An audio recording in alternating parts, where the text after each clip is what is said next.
Ang sarap nito, adobong puso ng saging.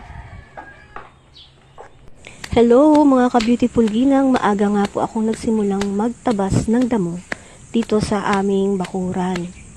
Pero maliit na parte pa lamang itong aking nasisimulan.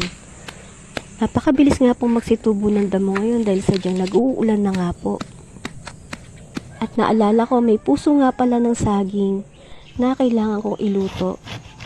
Hiniwa ko nga lang ito ng maliliit at nilagyan ko ng asin para malamas, para matanggal yung kanyang dakta. At hinugasan ko mabuti sa tubig at piniga-piga.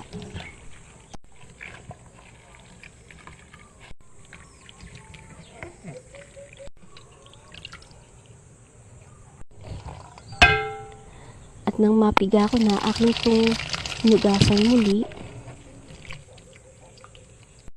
At hinanda ko na rin yung bawang na aking gagamitin para igisa ito. Nilagyan ko ng toyo, asukal, paminta, at saka konting tubig at suka. At hinayaan ko ng kumulo at matuyo. At ito na yung ating adobong puso ng saging. Salamat sa inyong panonood mga ka-beautiful ginang.